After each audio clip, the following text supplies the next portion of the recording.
have to, if we make over $5,000, then SSI will either deduct it or take it off. Like if you're making $900, and let's say the two incomes are like $3,000 or like $5,000, they'll take it off like from the monthly payment that you're getting every month, or you'll have to pay it back, or they just cut you and you're done.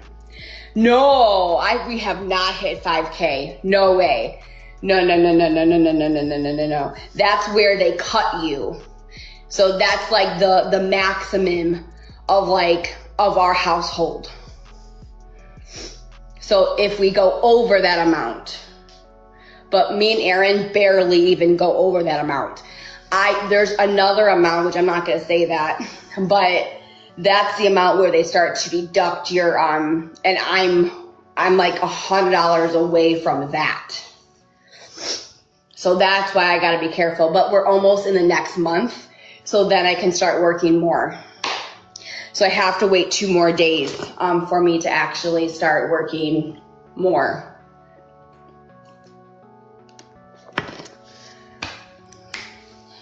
I personally think that I would benefit from like not getting SSI, because I feel like that's hurting us more than helping us.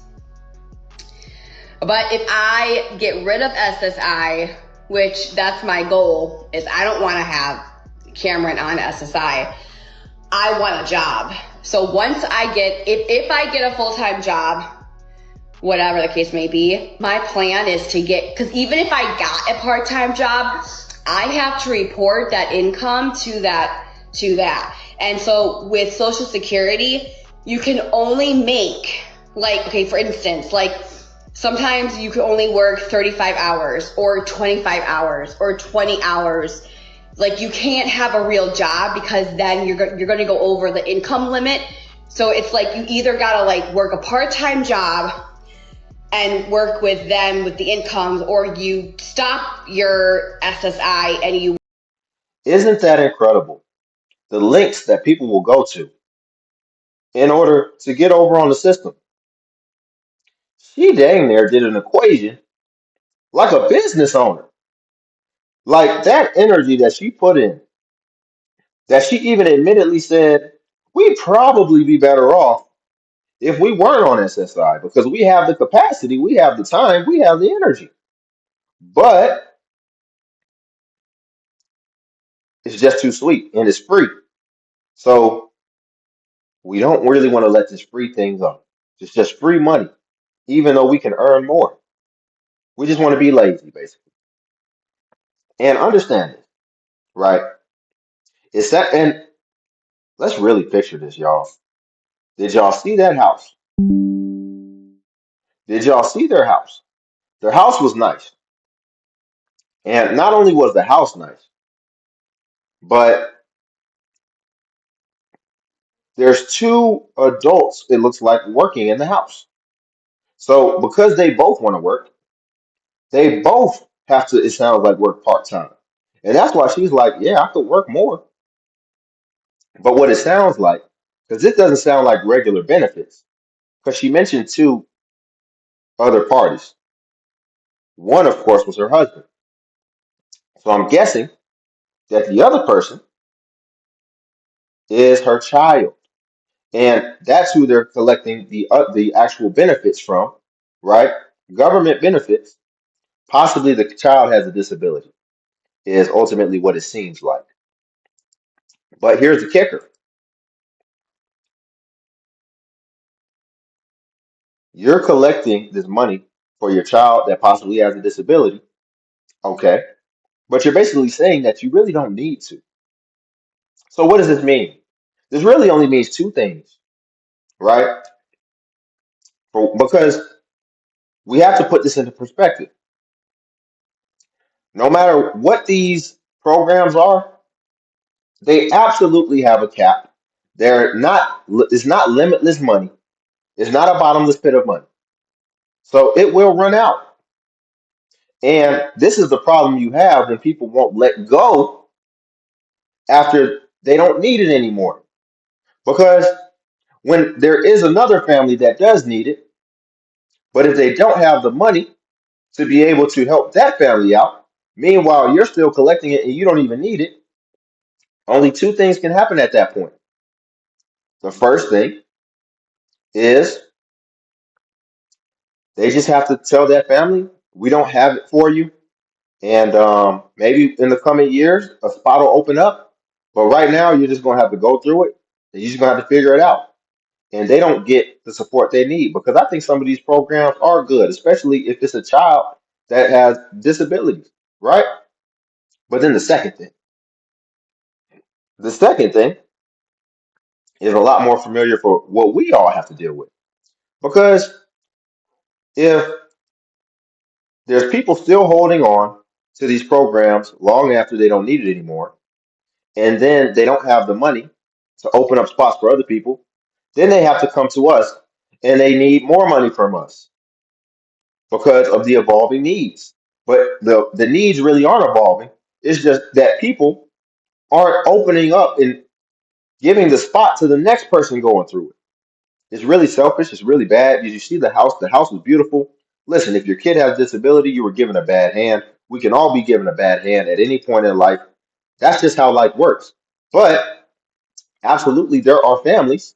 Imagine, would you want a rich family who's rich and they have a child that's disabled, but they can obviously handle all the responsibilities with the disabled child, but they just say, but I just want to take advantage of this because it's open to us. So now we're paying for rich families, disabled kids. That's how I'm looking at her situation because she can just simply they can just both simply work regular jobs, regular hours, and it seems like they'll be just fine. She's trying to stay under 4,900 because the cap is 5,000, which would then cut off her benefits. So you're not even trying that hard. You're on TikTok right now, and y'all are you're trying not to make $5,000 a month.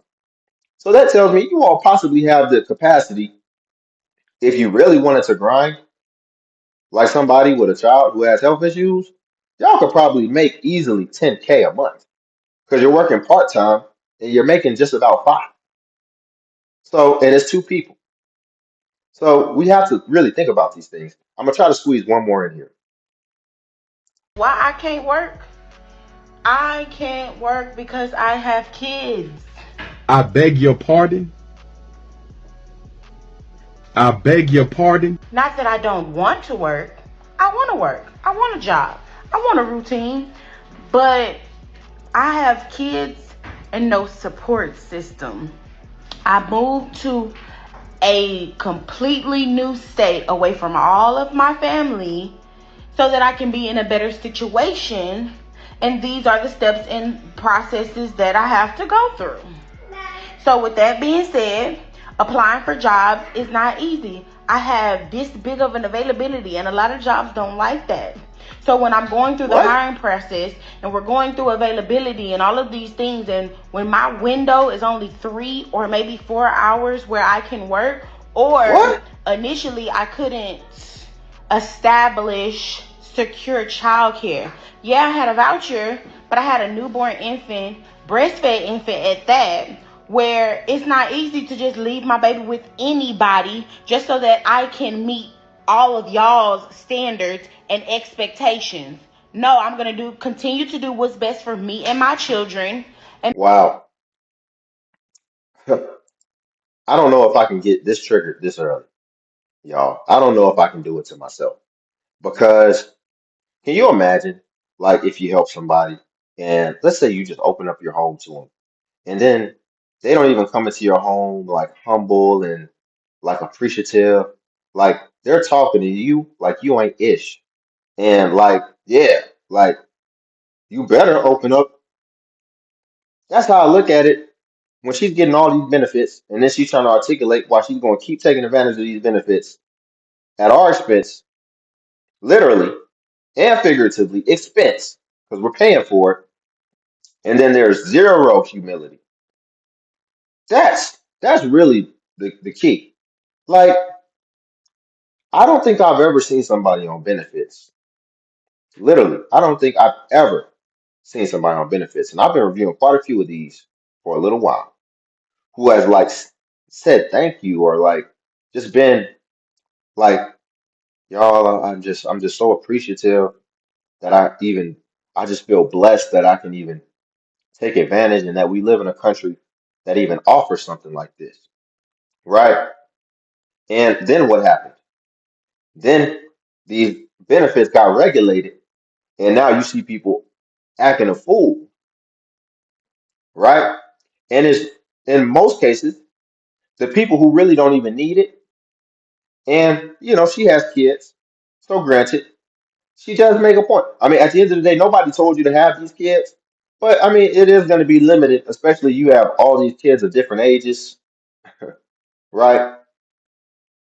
So, because it usually when you see somebody with the kids and they get that first little taste of the system, and they're like, oh, it multiplies and amplifies the more I have. Oh, let's do it. Let's go. It's a win-win. So, but like I said, we won't be finishing that one because it's just too early for me to be getting triggered to this extent. I gotta conserve my energy. So y'all like the video. Also subscribe if you want to join the Limitless Legion. Cash app link below if you want to tip the channel, buy your boy iced coffee. And also feel free to join the Patreon as well, where I do post exclusive self-improvement content. It's not on YouTube. But until then, I'll catch you guys in the next video.